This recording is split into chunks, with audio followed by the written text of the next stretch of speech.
Bonjour à toutes et à tous. On a le plaisir aujourd'hui donc de vous proposer une discussion avec Jean-Baptiste Toré consacrée à Peter Bogdanovich, cinéaste américain des années 70 qui nous a quittés le 6 janvier dernier et sur lequel nous avions envie de revenir tout simplement pour comprendre son travail, son œuvre, à la fois de cinéaste et de critique. On va être avec Jean-Baptiste Toré pendant à peu près 1 heure pour évoquer ce cinéaste.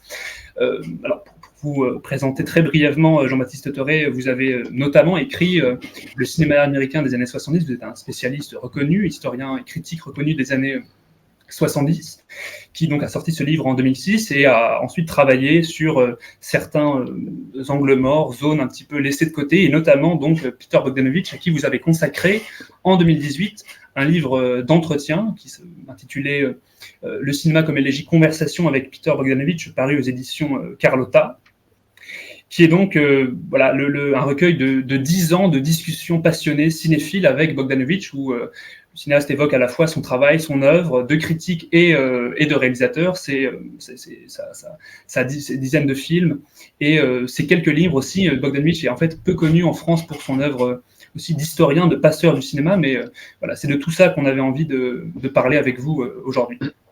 Bonjour à tous les deux déjà. Eh bien, bonjour. On était assez surpris de l'absence un petit peu de bruit qu'a fait la disparition de Bogdanovich en ce début d'année. On a l'impression que c'est passé un petit peu inaperçu. Et alors, est-ce que vous pouvez peut-être commencer par nous resituer un petit peu Bogdanovich comme cinéaste, on va dire, pendant les années 70 et l'époque du Nouvel Hollywood?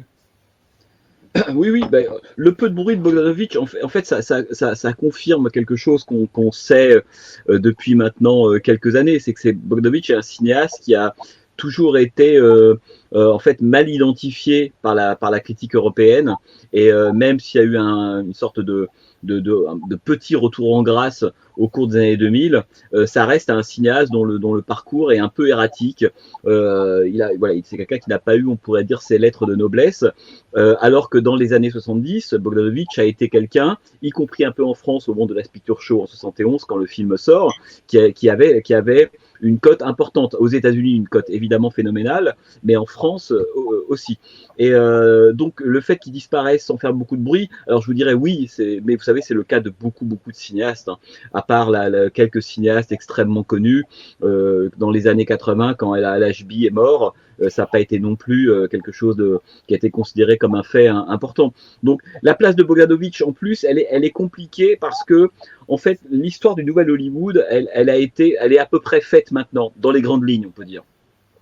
Parce qu'il y a encore énormément de cinéastes, pas forcément à redécouvrir, mais à remettre à leur juste place. En fait, aujourd'hui, la cinéphilie, elle tourne sur une 20 ou 25 cinéastes dits du Nouvel Hollywood. Mais il y a derrière beaucoup d'autres cinéastes, des gens qui ont émergé pendant à peine 3, 4, 5 ans, ou des gens qui sont arrivés un peu sur le tard et qui ont fait de grands films dans les années 70. Alors, on est aussi bien pris entre, disons, je sais pas, Phil Carlson, qui reste encore assez à découvrir, Richard Sarafian, sur lequel on a écrit peu de choses, Alan Rudolph sur la fin des années 70, il y en a encore beaucoup à redécouvrir.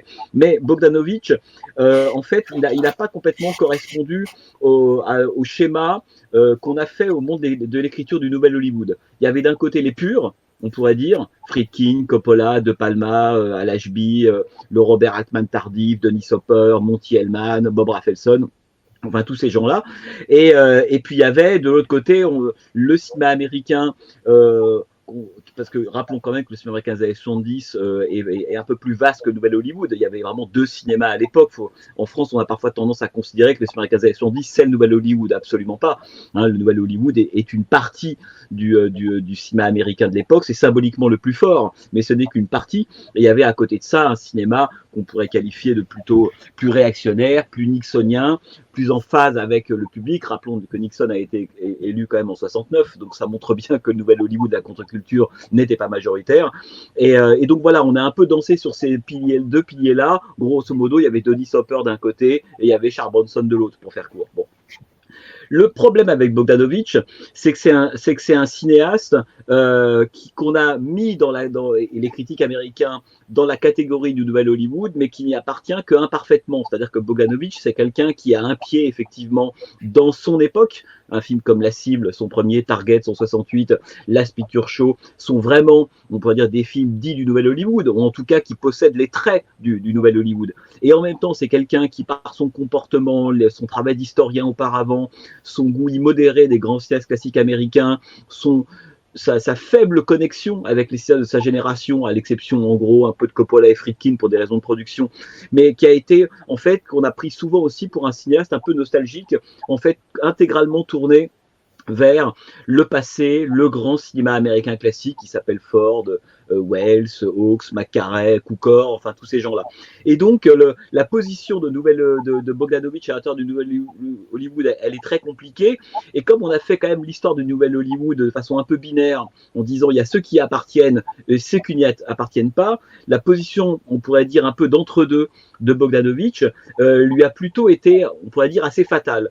Et la deuxième chose aussi, à mon avis, c'est que Bogdanovich, à partir de 74, donc il a une carrière, l'âge d'or de Bogdanovich est extrêmement court en réalité, c'est 3-4 ans au cours desquels il est vraiment connu, ses films ont du succès, il a les moyens, il a les acteurs, il est sur le toit d'Hollywood pendant 3-4 ans, Bogdanovich. Mais à partir de 74, il y a un film en particulier qui s'appelle Daisy Miller, qui est un très très beau film sur lequel on reviendra peut-être, le succès va s'éloigner de Bogdanovich. Et voilà, on va se retrouver avec des films qui en auront de moins en moins, Daisy Miller, Enfin l'amour, Nickelodeon, Saint-Jack. Il y aura un petit retour critique. Beaucoup de gens diront à l'époque de Saint-Jack en 79, oui, c'est un film intéressant, mais on pourrait dire que l'aura est passée. Et je pense que pour la critique, en tout cas française, Bogdanovich, c'est quelqu'un de relativement lointain. Et cette position intermédiaire dans le Nouvel Hollywood ne lui a pas, en fait, ne l'a pas servi, quoi, si vous voulez.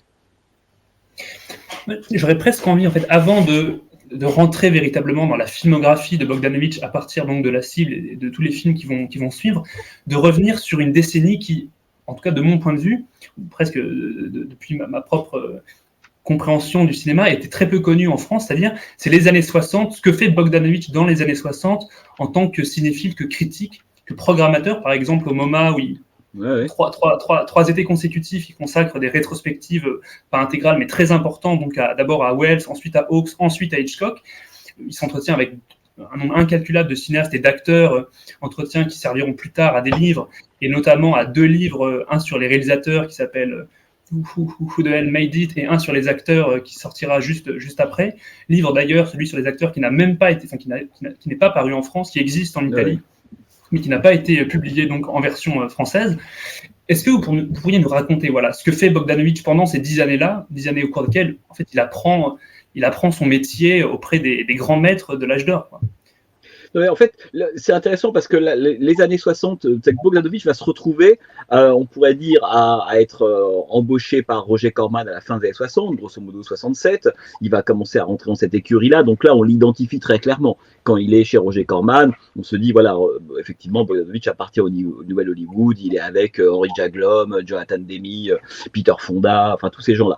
Mais avant les années 60, à mon avis, il y a 2 choses à dire. Un, c'est quelqu'un qui veut être comédien. Il a toujours eu ce goût de la comédie Bogdanovich. D'abord, il jouera dans ses propres films de temps en temps. Dans Saint-Jack, il joue le rôle d'un agent du FBI. Il jouera comme ça de temps en temps quelques rôles. Et même quand il ne jouera pas, il s'arrangera très souvent pour que les male heroes, les personnages principaux de ces films, lui ressemblent terriblement, jusqu'à même porter ses propres lunettes. C'est le cas de John Ritter dans Tout le monde brillait, par exemple. Voilà. C'est très frappant. The Love qui voilà. Et donc, et c'était évident qu'il avait voulu être acteur. Et d'ailleurs, dans le documentaire de Bill Teckle, One Day Since Yesterday, on voit très bien combien, au début des années 70, alors que Bogdanovich est évidemment une star, où il a les pleins pouvoirs à Hollywood, c'est une sorte de Wonder Boy, il apparaît dans ses bandes annonces au même titre que les acteurs. C'est même pas au même titre que des acteurs, on pourrait presque dire qu'il absorbe ou il met dans l'ombre et de côté les acteurs. Hein. Donc c'est vraiment, Bogdanovich devient à la fois un personnage, un acteur, on va le voir, il fait des shows télévisés, il remplace Johnny Carson 2 fois, donc il est vraiment il fait beaucoup de couvertures de magazines, sa vie privée en plus une sorte de romance un peu glamour avec Sybil Shepherd, s'étale comme ça dans les revues. Donc la tête, le visage et la parole de Bogdanovich, elle est connue. En plus, c'est quelqu'un qui sait s'exprimer, qui a un côté un peu doc, qui est sophistiqué, qui maîtrise parfaitement la langue, etc. Mais ça, donc, on s'en rend compte au début des années 70, mais en fait, c'est quelque chose qui vient de loin. Hein, il va faire du théâtre, et moi, je pense qu'à mon avis, dans les années 60, il y a deux choses. La première, c'est qu'il arrive à un moment où le cinéma américain est encore dans un espèce d'état d'incertitude. Hein, les années 60 sur lesquelles un jour il faudra peut-être faire un travail, ou en tout cas écrire l'histoire du cinéma américain des années 60. D'ailleurs, on pourrait prendre comme board, disons, 57-67. Bogdanovich disait que le cinéma classique américain s'arrête en 62 au moment de Liberty Valance et de l'arrêt de Bugs Bunny. Voilà, lui c'était les bornes qui s'étaient choisis et qu'après on rentrait dans une espèce de zone un peu meuble, un peu inattendue, etc. Et qu'il allait falloir attendre en gros la fin des années 60, 67, 68 pour que le cinéma américain redémarre d'une manière qui lui convient pas totalement d'ailleurs, mais voilà, se retrouve un peu de sa superbe, si vous voulez. Mais donc lui, dans les années 60, donc c'est ça qui est intéressant, c'est qu'il est dans une décennie au cours de laquelle le cinéma américain est un peu perdu. Alors, je ne vais pas refaire toute l'histoire, mais les classiques, c'est fini, l'arrivée de la télévision, le début des rachats des studios par des grands groupes, l'arrivée de producteurs qui sont plus des gens qui sortent d'école de commerce que des gens qui ont un vrai passé, une génération de cinéastes qui va commencer à arriver, qui n'a connu du monde et de la vie que le cinéma, ce qui n'était pas le cas de ces grands anciens. C'est tout bête, mais c'est très important. Hein, Hawks, Cukor, Wellman, Alan Dwan, Ford, etc. C'est des gens qui ont eu des vies avant de faire des films, voire qui ont eu des vies pendant qu'ils en faisaient ou à un certain moment. Je pense à l'engagement de Ford dans le Pacifique. Voilà, c'est quand même des gens qui ont une épaisseur, une profondeur, en fait, qui n'est pas uniquement le cinéma. Or, Bogdanovich, lui, il appartient à cette génération, comme De Palma, Friedkin, etc., de cinéastes, de purs cinéastes cinéphiles, donc en fait, qui n'ont connu du monde et de la vie que les films. Hein, que ce qu'ils ont vu dans les films. Et peut-être qu'on y reviendra parce que ça, c'est quelque chose de très important. Le statut du cinéma dans les films de Bogdanovich. Est-ce que c'est juste un désir de rendre hommage, de pastiche, voilà, de déférence à l'égard des anciens, ou pour lui, le cinéma, ça raconte un peu autre chose que ça. Est-ce que c'est pas une attitude? Moi, dans le livre, j'en avais parlé dans la préface comme une forme de presque de rapport existentiel au monde, et j'y crois vraiment. Donc ça, c'est important de l'avoir en tête. Donc dans les années 60, pendant que le cinéma américain se cherche, le Code Hays est encore là, tout est un peu verrouillé, donc c'est la fin des studios. Il y a l'influence, mine de rien, des nouvelles vagues européennes, françaises et surtout italiennes. Moi, je pense que l'influence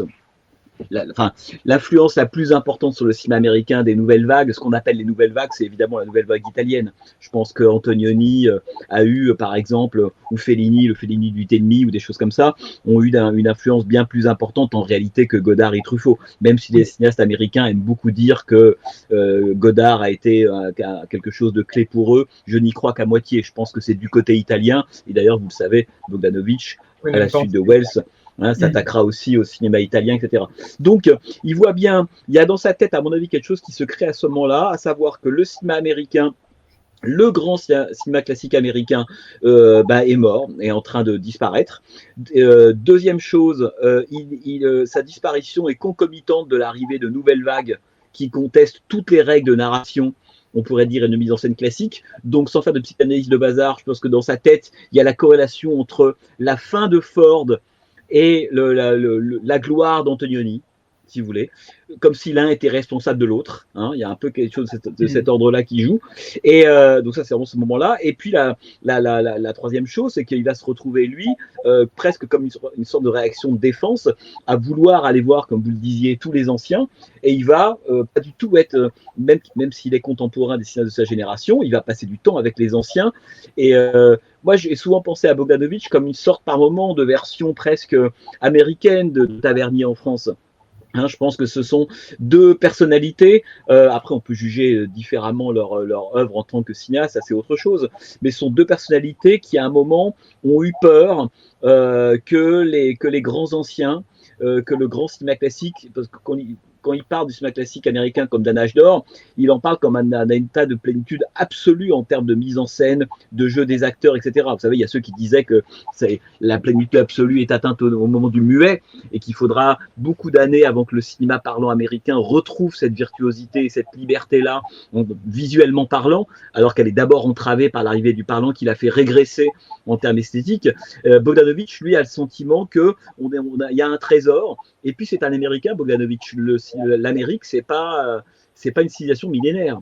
C'est-à-dire que qu'est-ce que l'Amérique a apporté dans le domaine mondial culturellement, on pourrait dire. Il y a un peu de littérature, bien sûr, mais il y a surtout le cinéma, ce qui est l'art du XXe siècle, et selon Bogdanovich, presque l'art américain par excellence. Donc, dans les années 60, il va faire ses classes, tout simplement. À la fois, il va mettre en scène quelques pièces de théâtre, il va un petit peu jouer, etc., mais il va surtout se mettre à écrire, en tant que... C'est même pas en tant qu'historien de cinéma, parce qu'il n'a jamais eu vraiment ce titre, mais son travail s'apparente totalement à ça. Donc, il va voir effectivement Wells, Dwan. Enfin, Bogdanovich est quelqu'un qui a rencontré quelqu'un comme Alan Dwan. C'est-à-dire que pour moi, la disparition de Bogdanovich, là où elle était importante, indépendamment de ses films, de l'homme, enfin tout ce qu'on veut, c'est qu'il c'était un des derniers liens, un des derniers cinéastes qui avait rencontré ces grands anciens. Avoir passé du temps avec Alan Dwan, c'est pas rien. L'homme aux 1000 films, dont la plupart d'ailleurs aujourd'hui sont disparus, mais quelqu'un qui avait commencé très largement à l'époque du muet, était passé au parlant. Donc je pense que Bogdanovich, c'est vraiment l'amour du cinéma classique américain, le sentiment que c'est un trésor, si on n'y prend pas garde, risque de disparaître. Et lui, ça a sans doute été une des tâches ou une des missions, au sens un peu mystique du terme, qui s'est assignée en faisant des films. À la fois sauvegarder cet héritage-là, et aussi, la dernière chose qui, à mon avis, qui est très importante, c'est que qu'est-ce qu'il a retenu de tous ces gens-là ? Bien sûr, un art de la mise en scène, comme n'importe quel cinéaste pourrait être sensible en voyant des films de Hawks ou de Ford, évidemment. Mais je crois qu'il a surtout retenu, ce qui explique d'ailleurs sa réticence à l'égard du cinéma moderne européen, l'importance du cinéma comme un art populaire. Ce qui ne veut pas dire qu'il ne peut pas être sophistiqué, mais il ne doit jamais être un télo. Et il y avait trois choses. À mon avis, pour bien comprendre Bogdanovich, il faut comprendre qu'il est capable de faire des films populaires et sophistiqués. Et tout le monde riait, Saint-Jacques sont des films sophistiqués, incontestablement. Et même La Picture Show, pour être tout à fait honnête, mais ce ne sont pas des films intello.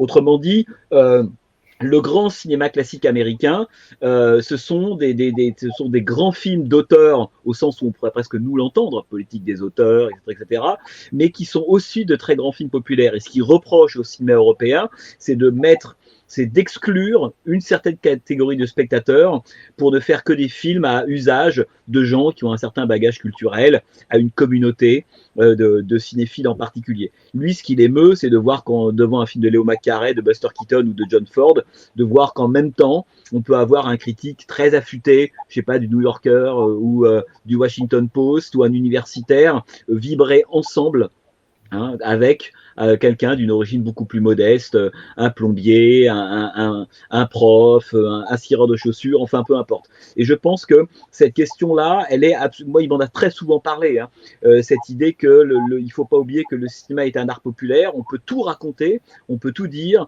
mais la première chose, c'est ça. Et c'est à mon avis une des raisons pour lesquelles il avait autant de réticence à l'égard d'Antonioni, par exemple, non pas qu'Antonioni soit pas un grand cinéaste, je pense mais cette espèce de posture qui laissait un peu comme ça à l'entrée un certain type de spectateurs, et c'est une évidence. Un gamin à 7, 8, 9 ans, on ne lui montre pas l'éclipse ou Deserto Rosso.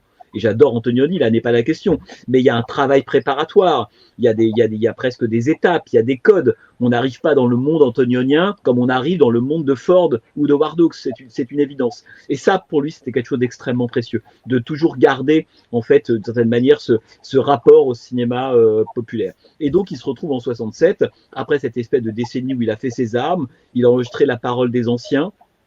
Il a tenté de préserver tout ça. Il se trouve en 67 à faire son premier film qui est donc La Cible avec Boris Karloff et lui-même dans le rôle d'un scénariste apprenti réalisateur.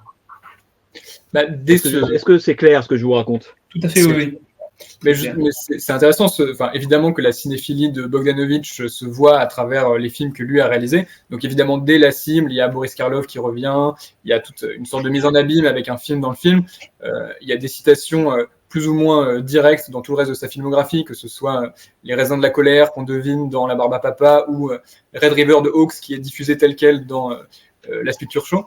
Et pourtant, il y a un passage dans le livre d'entretien qui est assez amusant où Bogdanovich dit qu'il n'aime pas trop la façon de faire de Brian De Palma en tant que copiste ou maniériste, on pourrait dire. Alors, quel serait un peu pour vous exactement le geste de Bogdanovich dans ses films par rapport au cinéma classique? Ah oui, à mon avis, si vous voulez, c'est que le rapport de Bogdanovich au cinéma classique, c'est que le cinéma classique américain, peu importe les cinéastes, en réalité, que ce soit Ford, Hawks, McCarthy, tous ces gens-là, le cinéma classique américain, d'un point de vue presque personnel, existentiel, c'est un cinéma qui vous aide à vivre, qui vous a expliqué le monde. Hein. De Palma, c'est pas ça. Hein, de Palma, c'est un cinéaste dit maniériste, donc on n'est pas du tout dans le même rapport au cinéma. Hein. C'est quand Bogdanovich dit dans La Cible son personnage, phrase extrêmement célèbre, mais qu'il faut quand même toujours ressasser devant l'extrait de Criminal Code de Ward Hawks lorsque Boris Karloff, qui jouait dans le film de Hawks, sort comme ça d'une cellule et Bogdanovich est affalé dans un fauteuil, il est un peu déprimé, il souffle. C'est son premier film, il a 29 ans et il dit c'est horrible, tous les bons films ont déjà été faits. C'est une phrase capitale parce que moi je pense que c'est de là qu'on peut déplier l'intégralité du projet de Bogdanovich. Tous les bons films ont déjà été faits, il n'empêche que je commence moi ma carrière, donc il va falloir que j'en fasse. Donc le rapport de Bogdanovich au cinéma, à mon avis classique, c'est pas du tout un rapport de cinéphile uniquement. Et ça serait pas très intéressant si c'était ça, si c'était juste rejouer telle séquence de Ward Hawks, reprendre tel personnage. Non, je pense qu'il a beaucoup appris en tant que cinéaste. Simplement, les films américains, ces films-là classiques américains, lui ont appris la vie. Il y a presque un côté, si on poussait le bouchon un peu loin, vous savez, c'est presque un côté d'Annette Truffaut. Hein, c'est cette idée que on a regardé les films, mais les films nous ont beaucoup regardé.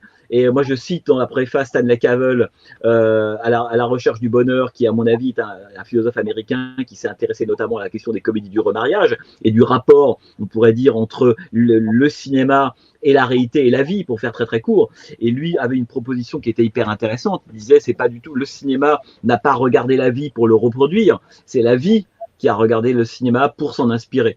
Et je pense que c'est exactement le rapport de Bogdanovich au cinéma. Bien sûr, il y a l'importance de ne pas oublier ces gens-là, la mémoire, le goût aussi de la référence, du gimmick. Ça, c'est le cas de beaucoup de cinéastes, ou de la citation pure et dure, évidemment. Mais je pense que c'est plus profond que ça. Un film comme Nickelodeon, par exemple, qui réalise en 76, est pour moi un des films clés de Bogdanovich, puisque on pourrait dire, c'est le premier des films qu'il va faire, qui va directement traiter de cette question-là, via les débuts du cinéma. Hein, et puis de quelque chose qui obsède Bogdanovich, qui traverse tous ses films à peu près, c'est la question de l'innocence, quoi.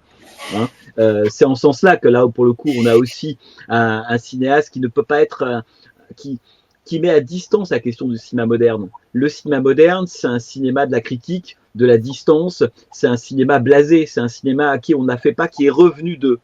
Voilà, pour faire court. Et donc, qui va déconstruire, qui va montrer l'envers, les angles morts, les coulisses, y compris dans des formes critiques ou triviales, enfin, peu importe. Bogdanovich, pas du tout. Hein, Bogdanovich, s'il s'intéresse au cinéma classique populaire américain, c'est qu'il loue sa forme d'innocence. Et ce qu'il n'aime pas dans les films du Nouvel Hollywood, d'une certaine manière, et qui considère lui par moments comme trop sous influence du cinéma moderne européen, c'est justement le fait de ne plus croire en une forme d'innocence. Hein. Et Nickelodeon revient à la source de l'histoire du cinéma américain au tout début. Enfin, vous avez, j'imagine, tous les deux vu ce film.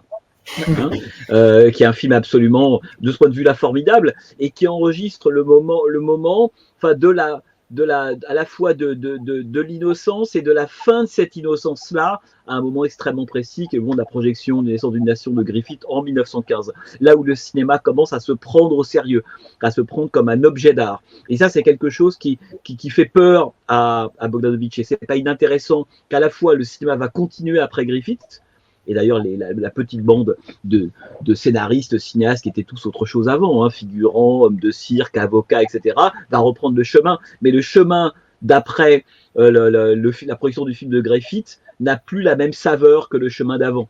Et Bogdanovich, lui, ce qui l'intéresse justement, c'est toujours d'étudier en fait le moment où l'innocence est passée. C'est pour ça que c'est pas un cinéaste nostalgique qui nous fait croire que l'innocence, elle a toujours duré, qu'elle est formidable, qu'elle était verte ma vallée, si vous voulez. Hein, pas du tout. Je pense que Nickelodeon est un film qui raconte exactement ça, Daisy Miller, etc. Mais ce qui intéresse Bogdanovich, l'endroit où il aime mettre ses films, où il aime lui se mettre, c'est le moment de la fin de l'innocence. Voilà, tous ces personnages, dans tous ces films, ce sont des personnages qui vivent dans un espèce d'état un peu d'innocence et qui vont être rattrapés par un temps. Hein, c'est presque le côté un peu viscontien de Bogdanovich d'une certaine manière, qui vont être rattrapés par un temps qui est allé plus vite qu'eux. Hein, le dernier plan de Daisy Miller est un vrai mouvement. Arthur Penn disait du dernier plan d'Alice's Restaurant en 69, qui d'ailleurs est un plan à peu près similaire. Vous avez vu Alice's Restaurant ? Non.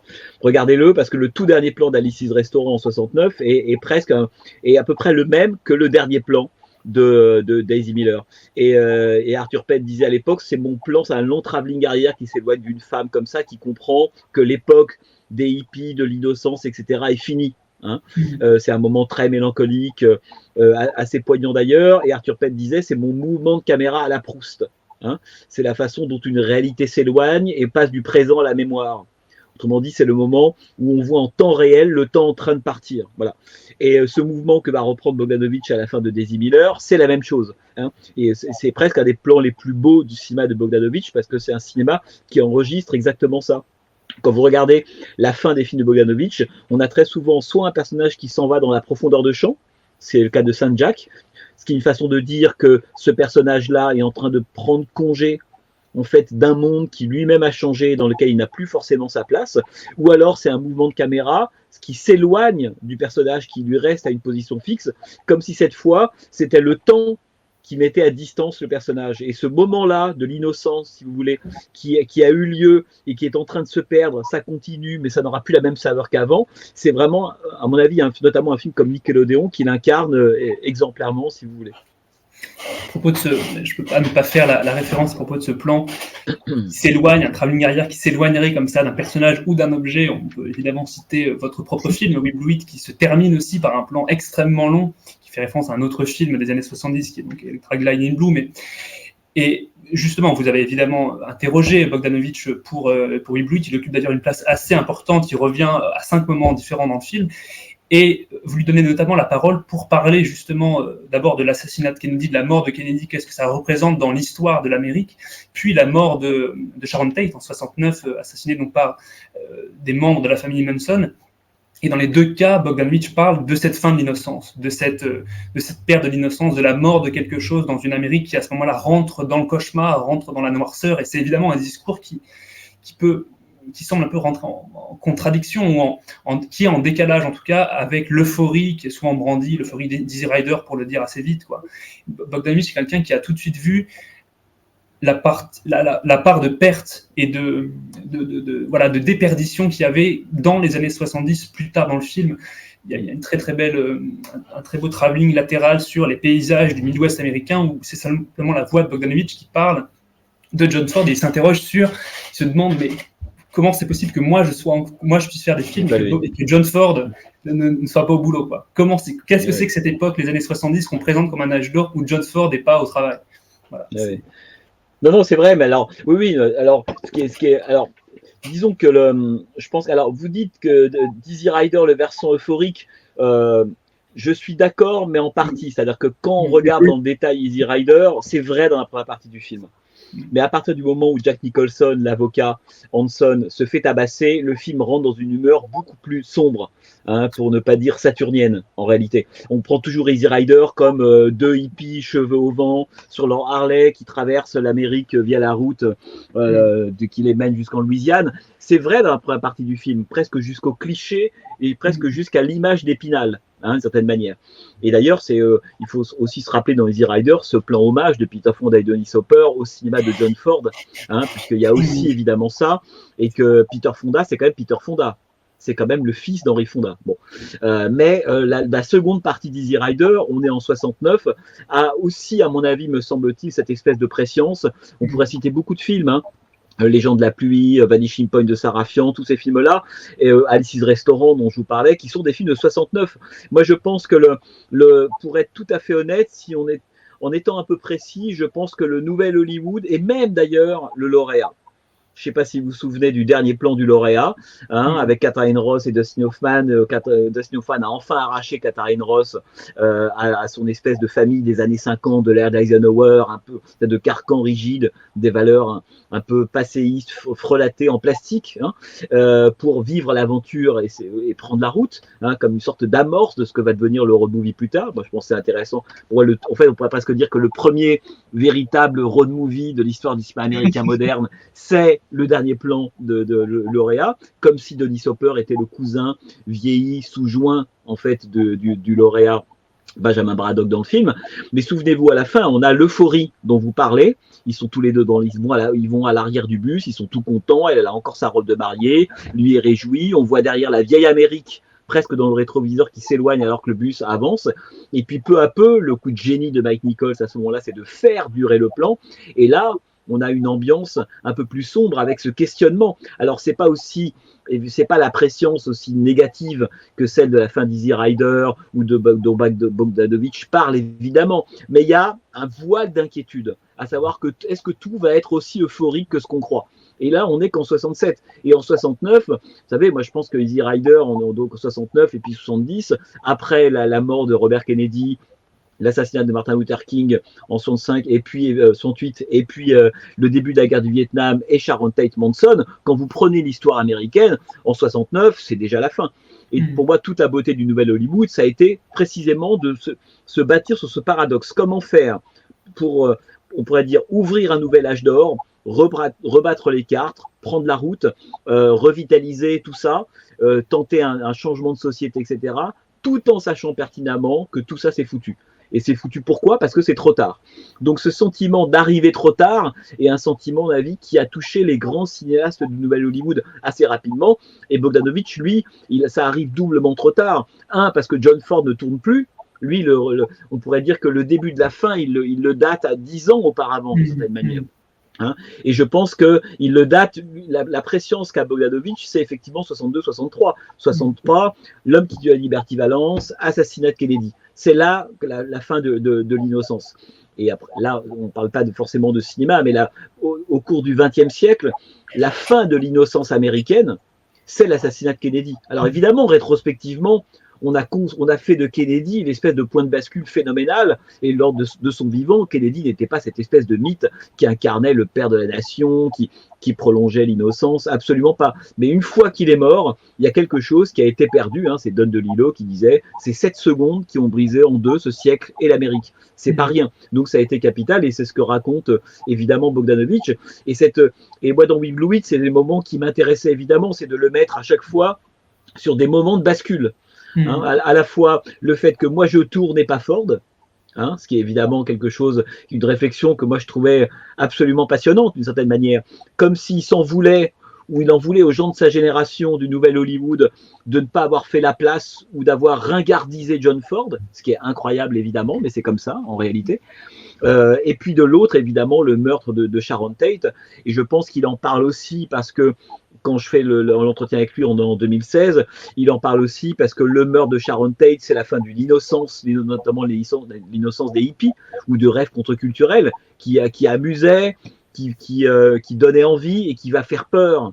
Assez rapidement, la figure du hippie noir va arriver après l'affaire Manson, et quand vous regardez dans le cinéma américain, la représentation des hippies, il y a vraiment un avant, un après Manson. Avant, ils sont très sympathiques, après, ils commencent à être beaucoup moins.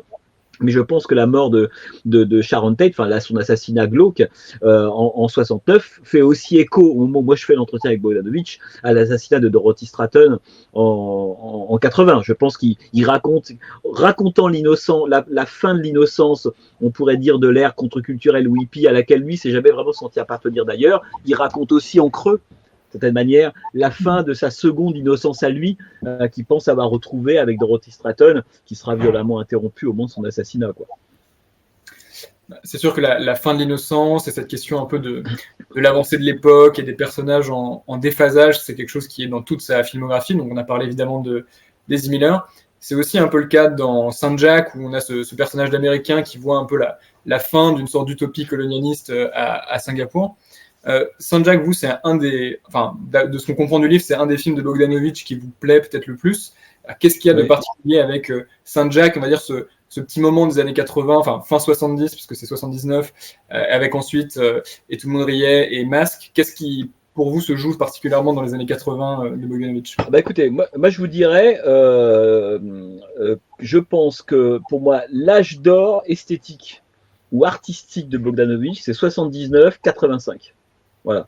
Je pense que Saint-Jacques, Tout le monde riait, The Old Loft et Masque, ce sont, de mon point de vue, ces 3 meilleurs films. Voilà.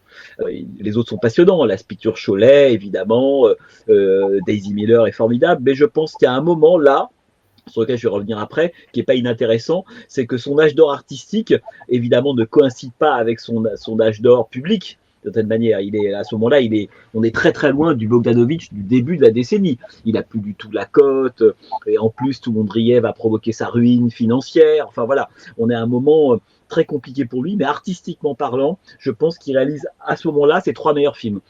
D'abord, c'est intéressant de se dire que Bogdanovich va faire avec Saint-Jacques une sorte de retour aux sources, parce qu'on connaît l'histoire, à partir de Daisy Miller en 74, un film qui n'a aucun succès, pardon, qui est une adaptation d'une nouvelle d'Henry James, qui est vraiment, pour moi, le film qui théorise le mieux ce que c'est que le rapport de Bogdanovich à l'Amérique et à l'Europe, cette espèce de courant alternatif qu'il a en lui et qu'il a dans ses films. Hein. La question européenne, il est d'origine yougoslave, c'est même la première langue qu'il a apprise, donc avant d'apprendre l'américain. Il y a une espèce de double, on pourrait dire, de double impulsion chez lui, quelque chose qui le conduit vers l'Europe, son côté un peu sophistiqué, un peu raffiné, ses origines familiales, etc., et quelque chose qui le conduit vers l'Amérique, mais même plus que ça, vers l'Americana.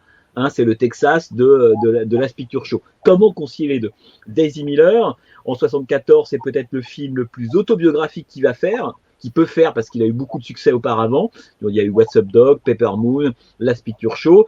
Là, il peut faire ce qu'il veut. Et dans le cadre je ne vais pas refaire toute l'histoire, mais dans le cadre de la Directors Company, société de production qui aura une vie extrêmement courte, qui fonde avec Friedkin et Coppola sous l'égide de la Paramount, il met ce projet en jeu. D'ailleurs, aussi bien Coppola que Friedkin n'aiment pas Daisy Miller, ni le scénario, ni le film. Ils ne comprennent pas pourquoi Bogdanovich part faire comme ça en 74, alors que y a le Vietnam, il y a le Watergate, il y a tout ça. Il ne comprend pas pourquoi il retourne comme ça dans cette espèce d'Europe, Suisse et Italie du 19e siècle. Peu importe, il fait Daisy Miller, et Daisy Miller, c'est son film le plus autobiographique dans ce rapport entre l'Amérique et l'Europe. Et tout ce qu'on s'est raconté au début sur le rapport de Bogdanovich à l'Europe, c'est le rapport de Michael Winterbourne, le personnage qui joue le rôle du prétendant de Daisy Miller, et Daisy Miller. Tous les deux, ce sont des Américains. Et on voit bien que Bogdanovich d'une certaine manière, s'identifie à ces deux personnages-là comme deux devenirs possibles de ce qu'il a été ou de ce que lui pourrait être. D'un côté, l'Américain qui a été trop longtemps, on pourrait dire, hors d'Europe, à tel point qu'il a oublié ce que c'est qu'être américain. C'est-à-dire l'ADN américain. C'est quoi être américain? Et donc, il est devenu presque une sorte d'Européen par adoption. Il a l'affectation, la dimension un peu empruntée, le goût de la culture, hein, cette fameuse séquence de visite du château de Chillon, dans lequel c'est donc Barry, joué Michael Winterbourne, fait de certaine manière étalage de tout son savoir historique, et la réplique géniale de Sybil Shepherd avec un peu d'ironie lui dit « Vous en savez des choses hein ?» Et puis de l'autre, Sybil Shepherd, qui elle est l'américaine pur jus, c'est-à-dire innocente, et le mot revient très souvent dans le film, hein, parce que c'est une énigme, Daisy Miller, dans le film. Autrement dit, cette Amérique-là, l'Amérique pour l'Européen, est une énigme. Pourquoi? Parce qu'elle dit ce qu'elle pense, même si elle pense le contraire d'une seconde sur l'autre, elle va dire le contraire, mais il n'y a pas de calcul, il n'y a pas de manipulation, il n'y a pas d'arrière-pensée. Et pour Bogdanovich, le cinéma, un des problèmes du cinéma européen, quelque chose auquel il est moins sensible, c'est que c'est un cinéma de l'arrière-pensée. Ça veut dire que dans les films européens, ils considèrent que le spectateur ne peut pas dire tel qu'en lui-même, il doit en savoir plus, et que le plan raconte autre chose que ce qu'il montre simplement. Vous comprenez ce que je veux dire? Autrement dit, le cinéma européen est un cinéma presque qui pense toujours à deux choses à la fois, mais qui ne montre pas les deux choses auxquelles il pense. Et donc, Daisy Miller est une énigme absolue, évidemment, sur laquelle va buter non seulement toute la société européenne, mais cet autre Américain qui, d'une certaine manière, a oublié ce que c'était qu'être Américain.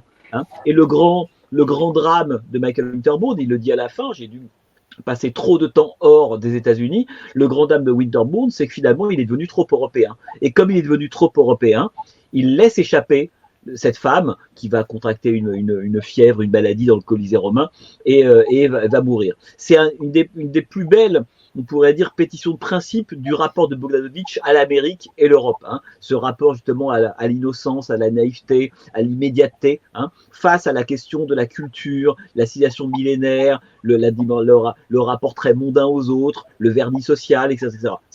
Et ça, c'est Daisy Miller. Donc après, ce film-là qui n'aura évidemment aucun succès, et en plus à l'époque il y a des attaques très violentes contre Sybil Shepherd, dont on considère que ce n'est pas une bonne actrice, mais qu'elle ne doit sa présence que parce que c'est la compagne de Bogdanovich, hein. Et on va faire payer à Bogdanovich aussi sa vie un peu de prince hollywoodien, l'homme à qui tout semble réussir, hein, une forme d'arrogance, et Bogdanovich le reconnaîtra lui-même. Son succès, aussi bien dans le milieu du monde professionnel, auprès des anciens, auprès des femmes, financièrement, produit une sorte d'arrogance et de jalousie, et Daisy Miller, d'une certaine manière, est le coup qu'on va lui porter, qui sera en grande partie d'ailleurs fatal. Après, Bogdanovich est un peu perdu, il l'a dit lui-même, c'est-à-dire qu'en fait, après l'échec de Daisy Miller, je pense que Saint-Jack est le résultat de ce qui va se passer pendant 3-4 ans. C'est-à-dire qu'il retourne vers un cinéma de façon moins spontanée, mais de façon beaucoup plus calculée. On va chercher un acteur comme Burt Reynolds parce qu'il fonctionne, je vais à nouveau faire un film d'époque, etc. Et on voit que Bogdanovich commence à s'enfermer en fait dans le milieu du cinéma hollywoodien et perd sa propre innocence. En fait, le sujet, il est quand même là. La raison pour laquelle j'ai eu envie de faire des films. Et il commence à devenir une sorte de un peu cet éléphant blanc dont parlait Manny Farber, hein, cet homme qui fait des films un peu comme ça, sérieux, un peu travaillés, mais l'impulsion n'est pas là. Et comme ces films, aussi bien Enfin l'amour que Nickelodeon vont être des échecs, à la fin des années 70, Bogdanovich, il est dos au mur. Ça fait 10 ans. 10 ans auparavant, il était sur le toit d'Hollywood. 10 ans après, il n'est plus grand-chose. Il est en train de passer de mode, etc. Et c'est là qu'il a le bon réflexe, c'est de retourner presque au début, de certaine manière. Et quand il fait Saint-Jack, il a cette idée, à l'origine, c'est Orson Welles. Hein. Orson Welles habite chez Bogdanovich, c'est lui qui lui donne le roman de Paul Theroux en lui disant « tu devrais faire un film tiré de ce livre-là ». Bogdanovich est plutôt d'accord, il a plutôt envie d'ailleurs que ce soit Welles qui le tourne, et Bogdanovich a essayé à l'époque de la Directors Company que Welles tourne des films. Ça ne s'est pas fait, mais c'était un des deals de la Directors Company, c'est que chaque cinéaste pouvait tourner un film de son choix sans avoir le veto des autres, mais aussi qu'il pouvait, on pourrait dire, parrainer un autre cinéaste sur lequel les autres n'auraient rien à dire non plus. Et Bogdanovich avait dit, moi, le film que j'ai envie de produire, l'homme que j'ai envie de produire, c'est Orson Welles. La compagnie n'a pas duré longtemps, donc ça ne s'est pas fait.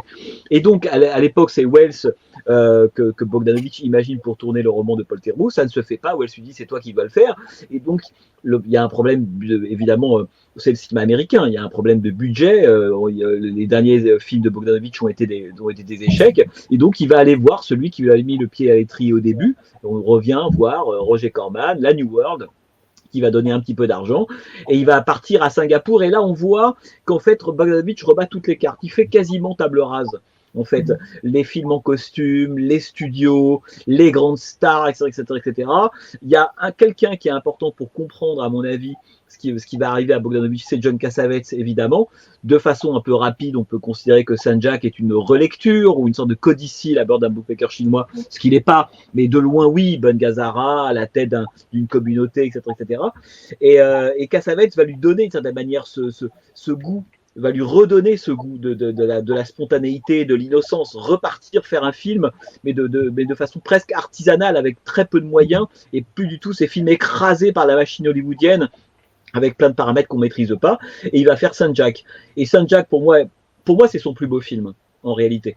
Parce que je pense que c'est à la fois, il y a à la fois, on pourrait dire, toutes les obsessions de Peter Bogdanovich sont là, donc c'est pas un changement dans la carrière de Bogdanovich, c'est d'une certaine manière comme s'il avait nettoyé, c'est comme s'il était arrivé en 79 au cœur de ce qu'il est, sans plus avoir besoin de la Libye par moments un peu voyant du cinéma classique américain, des citations, etc. On arrive au cœur de ce qui l'intéresse, et ce cœur-là, c'est le goût effectivement des communautés.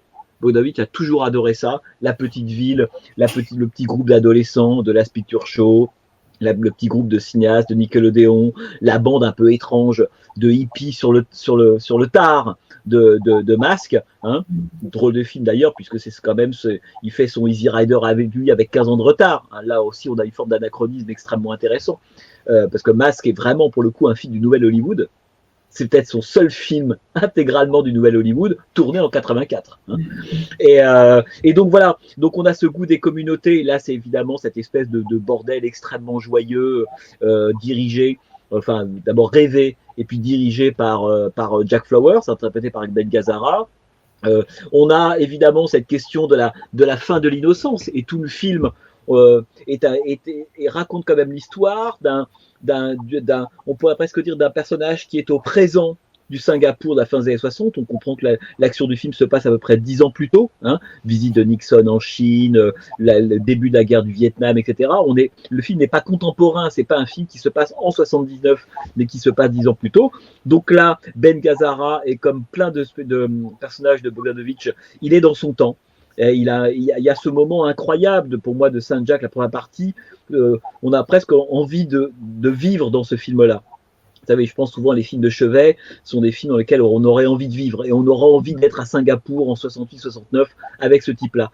Et peu à peu, ce présent va s'éloigner, et il va se rendre compte que les temps autour de lui sont en train de changer. La guerre du Vietnam se développe. On comprend que le film se développe à peu près sur 3-4 ans. C'est rythmé par les venues du comptable, hein, joué génialement d'ailleurs par Denholm Elliott, qui va mourir à la fin.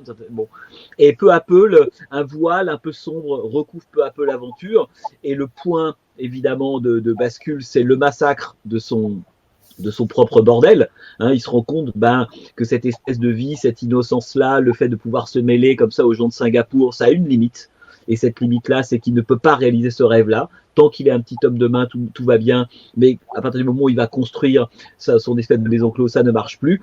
Et le deuxième coup, qui est le moment, pour le coup, quasiment le moment Watergate, hein, du film, peut-être une des séquences les plus politiques du cinéma de Bogdanovich, c'est le moment où, pour essayer de se refaire, il accepte une mission crapuleuse, donnée par Bogdanovich lui-même, d'ailleurs, le rôle d'un agent du FBI, qui est d'aller faire des photos d'un diplomate américain qui aime bien les jeunes hommes. Bon, là, c'est vraiment le moment Watergate, avec en plus une des séquences qui est une des formes que préfère Bogdanovich, qui est la forme de la filature. Et d'ailleurs, le film d'après qu'il va faire, Tout le monde riait, est un film qui est assez génial de ce point de vue-là, qui est un film quasiment intégralement constitué de filatures. Autrement dit, c'est quoi la vie? C'est poursuivre quelque chose. On poursuit un rêve, on poursuit une femme qu'on n'arrive pas à atteindre, on poursuit un rêve qui disparaît. C'est vraiment ça, hein, ce que raconte Tout le monde riait, d'une certaine manière, ce qu'est le cinéma de Bogdanovich en général.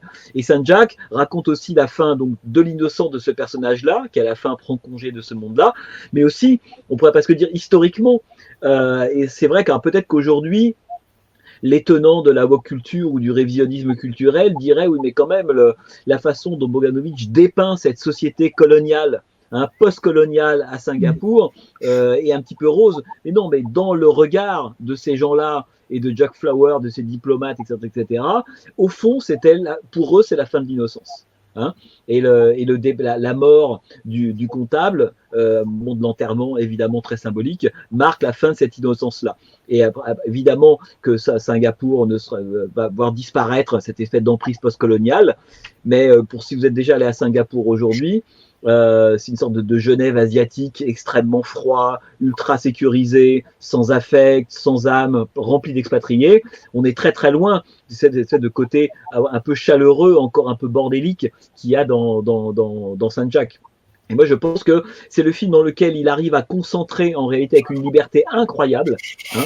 Il y a une liberté folle. Il fait même venir à l'intérieur du film quelque chose qu'il n'avait pas fait jusque-là, qui est la dimension documentaire. On sent la réalité de Singapour, la réalité de l'époque. Hein. Moi, j'ai toujours été très sensible aussi au fait que le cinéma, ça nous raconte aussi le monde comme ça. Hein. C'est quelque chose de connu, mais c'est toujours important de le redire. Hein. Ça nous renseigne sur une époque. Pourquoi on aime autant les films qui se passent à New York dans les années 70 ? C'est pas tant parce que ce sont tous des grands films, loin de là. C'est parce que on voit le New York qui n'existe plus aujourd'hui. Vous regardez, je sais pas, Death Wish, French Connection, jusqu'à Wolfen, etc. Enfin, tous ces films-là, indépendamment même du récit ou autre, il y a un plaisir de voir comment le cinéma a su enregistrer cette réalité qui, évidemment, entre-temps a disparu. Et je pense que Bogdanovich, c'est ce qu'il fait avec Saint-Jacques. C'est vraiment la fin de quelque chose qui l'intéresse. Donc pour moi, si vous voulez, tous les voyants sont au vert, en réalité, dans Saint-Jacques. Et puis Ben Gazzara est vraiment un des plus grands acteurs du monde. C'est-à-dire que la puissance de Ben Gazzara dans Saint-Jacques est quelque chose d'extraordinaire, quoi. Quand vous parlez de cet enregistrement documentaire de la réalité de Singapour, ou même du New York qu'on voit dans Tout le monde riait, ses rues, où d'ailleurs Bogdanovich a tourné avec son équipe quasiment clandestinement, enfin il cherchait à masquer la caméra aux passants, mais on sent que c'est vraiment une réalité qui passe devant sa caméra et qui est imprimée sur la pellicule, mais ça me fait penser à la phrase que vous avez mise en exergue dans votre livre, en exergue de l'introduction, et qui est une phrase qui a à la fois servi à un titre dans de recueils critiques que Bogdanovich a publié dans les années 70 et qui met dans la bouche du producteur de Nickelodeon, qui est de façonner ces pieces of time, ces morceaux de temps pour les spectateurs. Tiny. Ah ouais. Tiny pieces of time.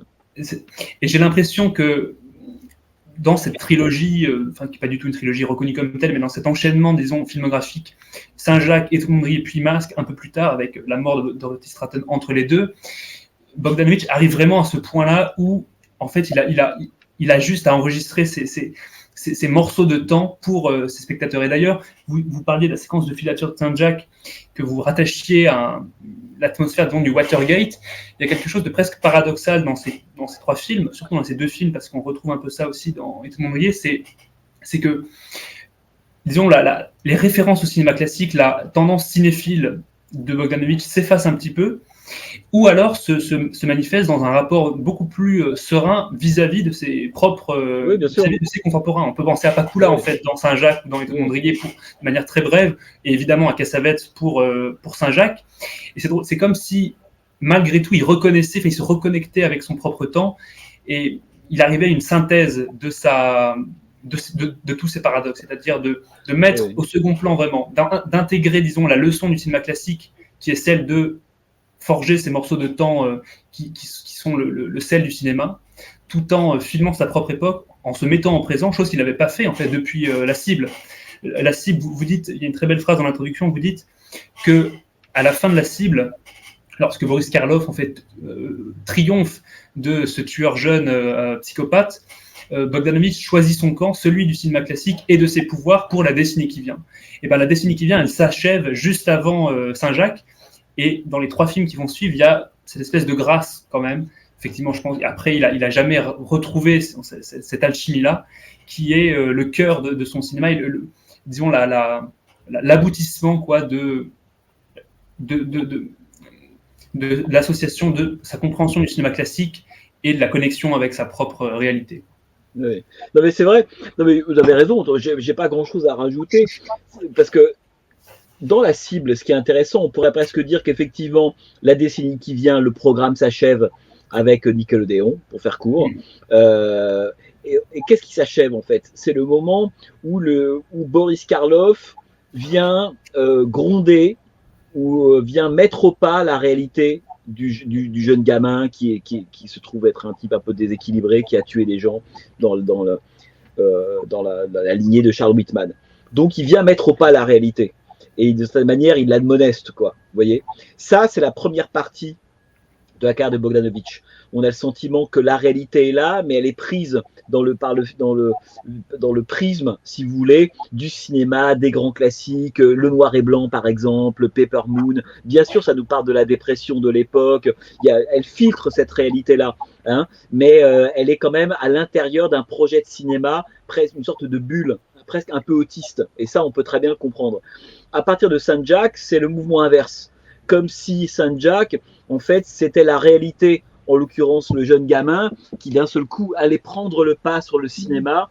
Et je pense que c'est ce qui va se passer dans les 2-3 années qui viennent, parce que l'assassinat de Dorothy Stratton a été évidemment un point important, mais Saint-Jacques est quand même réalisé auparavant. Donc je pense que la dimension sereine, cette sérénité dont vous parlez, elle est vraie. Et comme Bogdanovich, comme tous les grands cinéastes, c'est aussi quelqu'un qui a évolué. Ford, une de ses idoles, quand vous prenez les premiers films de Ford jusqu'au dernier, le Ford a changé. C'est qu'il a appris de l'histoire, il a appris de la réalité, voire de ses propres échecs, etc. Et c'est le cas de Bogdanovich. Je pense qu'à la fin des années 70, il est tel qu'en lui-même. C'est-à-dire que là, ce rapport au cinéma, non pas qu'il en ait fait le deuil, mais le rapport au cinéma, d'une certaine manière, va être beaucoup moins voyant. C'est-à-dire cette idée, le cinéma rutile, et puis moi je fais mon film à l'intérieur de ça, avec des éclats du réel. À partir de Saint-Jacques, il réalise les Tiny Pieces of Time dont vous parliez. C'est-à-dire que c'est là que le cinéma vous aide à vivre, hein, et pas l'inverse, hein. Dans un film comme Saint-Jacques, ce qui est fascinant, c'est absolument ça. C'est sa capacité, en fait, à accueillir la réalité, à accueillir même des figurants. Et donc, il y a énormément de regard caméra, quelque chose que jamais Bogdanovich n'aurait laissé passer dans les films de ses 10 premières années. Dans Nickelodeon, Last Picture Show, etc., on est vraiment dans le pacte du cinéma classique américain, à savoir que la caméra ne doit pas être visible ou ne doit jamais faire sentir sa présence au spectateur. Vous êtes devant un film, suspension de crédulité, hein, le truc est extrêmement connu.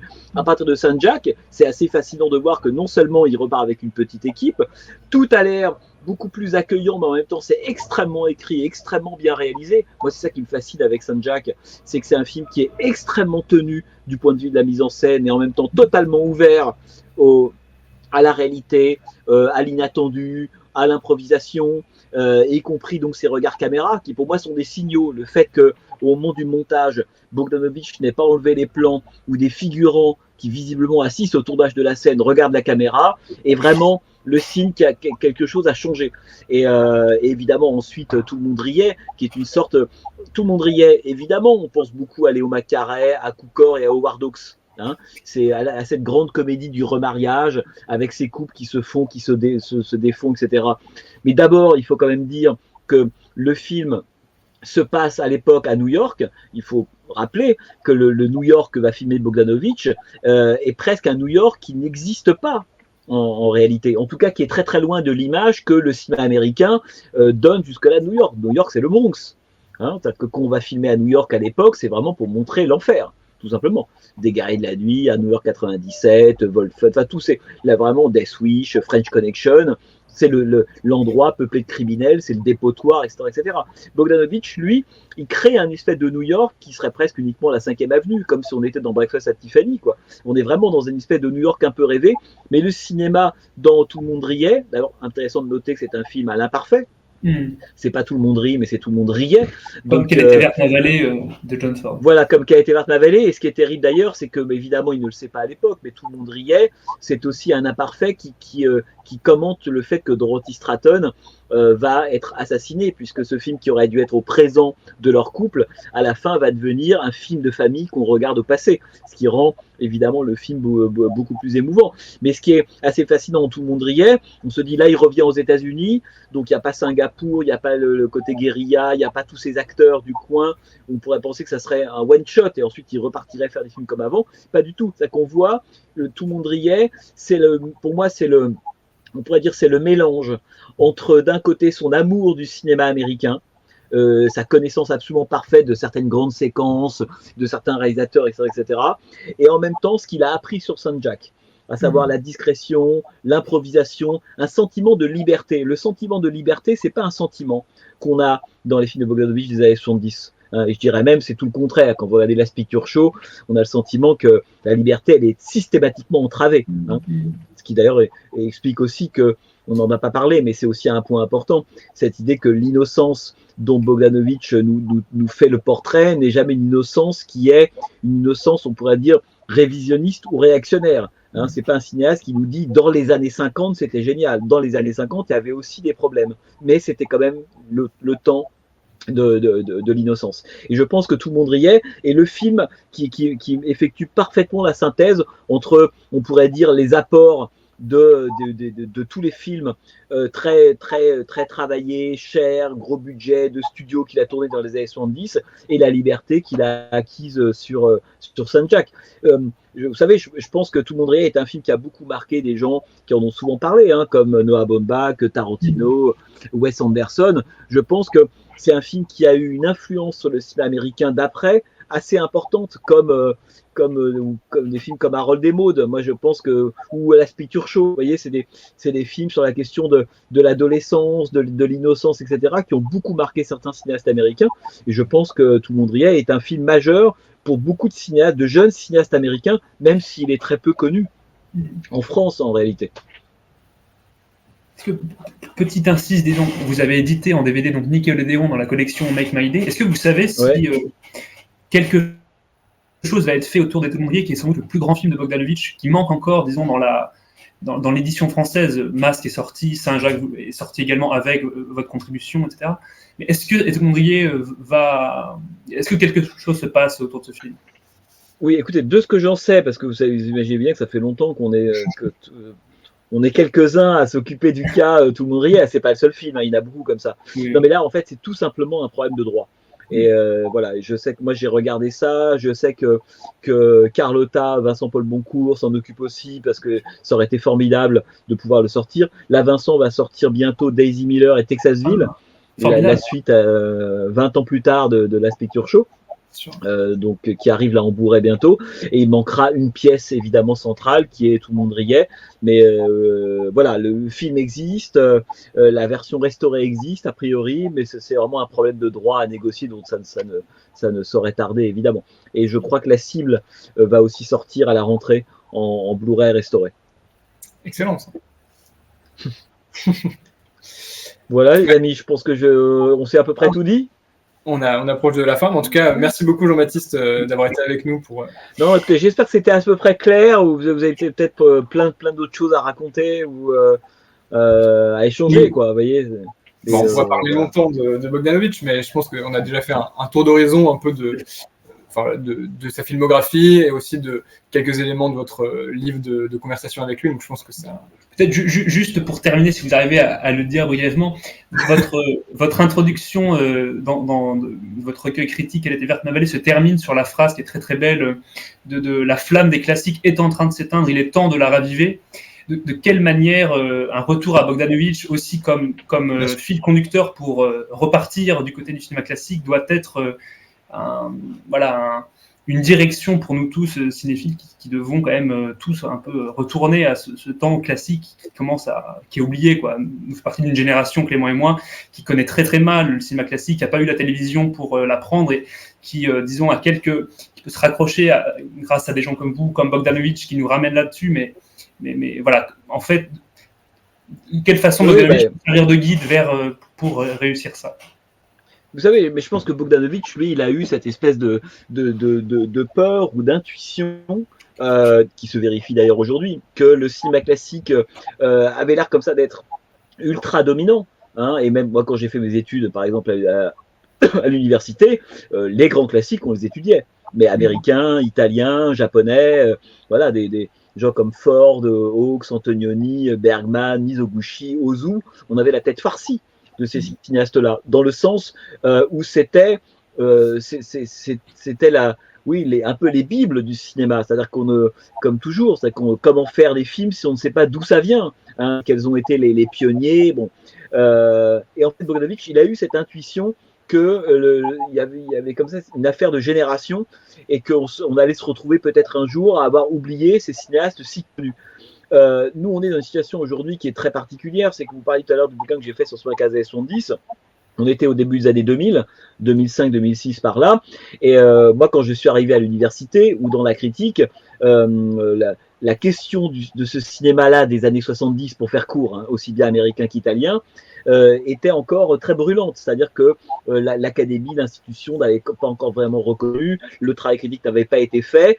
Et donc, il y avait comme une sorte d'angle mort entre les classiques américains et le cinéma contemporain des années 80-90. Et puis moi, j'avais le sentiment qu'il y avait quand même entre les deux quelque chose qui s'appelait le dernier âge d'or du cinéma américain et que le travail n'avait pas été fait. Donc ça a été pour ma génération une sorte de combat ou de croisade, hein, si vous voulez. Ça a été de se dire, il faut voilà, redonner sa place au cinéma des années 70. Moi, c'est surtout le cinéma américain et italien qui m'a intéressé, mais ça pourrait être vrai pour d'autres cinématographies.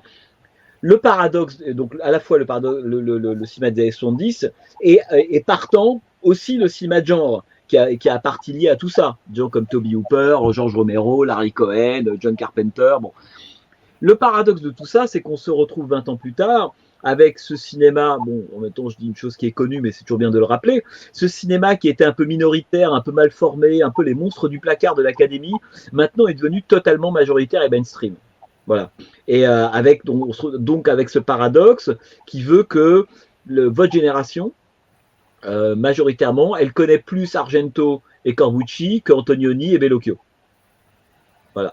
Rossellini, j'en parle même pas. Lisani, Latuada, Luigi Zampa, Pietro Germi sont même des noms qui sonnent bizarrement. Donc, il n'y a pas de, enfin, me semble-t-il, hein, il n'y a pas de combat figé une fois pour toutes, dans la mesure où l'histoire du cinéma telle qu'on l'a fait, telle qu'on la reçoit, c'est comme un organisme vivant, elle évolue en permanence. C'est que les combats qu'on a menés il y a une vingtaine d'années ne sont de fait plus les mêmes aujourd'hui. Je dirais qu'aujourd'hui, à l'époque, ce qui était minoritaire est devenu majoritaire. Ce qu'il fallait défendre est devenu un acquis. Et maintenant, il faut se retourner vers les classiques pour tout simplement les remettre au goût du jour. Mais c'est fondamental. On ne comprend rien à l'histoire du cinéma, mais comme l'histoire de tous les arts, si on ne connaît pas la généalogie et la genèse des choses. Et puis, c'est pas une punition. Vous savez, moi, je dis toujours à des gens qui, oui, sont des vieux films, etc. Moi, je ne comprends jamais ce que ça veut dire, ça. Moi, je sais, dans la vie, il y a des films que j'ai vus et des films que j'ai pas vus. Voilà. Un film que j'ai pas vu, pour moi, est un nouveau film. Hein, mais ça n'a rien à voir avec la date, de certaine manière, à laquelle le film a été réalisé. Donc, je pense que aujourd'hui, votre génération, dans la mesure où toute la partie années 60, surtout 70, on pourrait dire 80, le cinéma de genre, etc., est devenu majoritaire, a été reconnu. Maintenant, il faut aller ressortir les anciens en disant, mais n'oubliez pas qu'il y a eu des gens comme Alan Dwan, comme John Ford, comme Raoul Walsh, comme King Vidor, et c'est absolument capital. C'est facile à dire, parce que plus les années passent, plus l'histoire du cinéma est colossale, elle est lointaine, et les gens de la génération de Bogdanovich ou de Tavernier, justement, c'est des gens, et même dans les historiens de cinéma, Jean Mitry, enfin tous ces gens-là, c'est des gens qui avaient encore une possibilité d'avoir un regard panoramique sur l'intégralité de l'histoire du cinéma. Hein. 50 ans plus tard, c'est devenu très problématique. D'abord parce que des films se sont faits entre-temps, parce qu'on a eu accès à des cinématographies qu'on ne connaissait pas jusque-là. Ce qui fait que le risque aujourd'hui, c'est d'avoir que la cinéphilie, ce soit finalement une sorte d'agrégat de petites communautés. Et ces communautés ne connaissent qu'un certain type de cinéma. Or, le cinéma est fort quand il dialogue.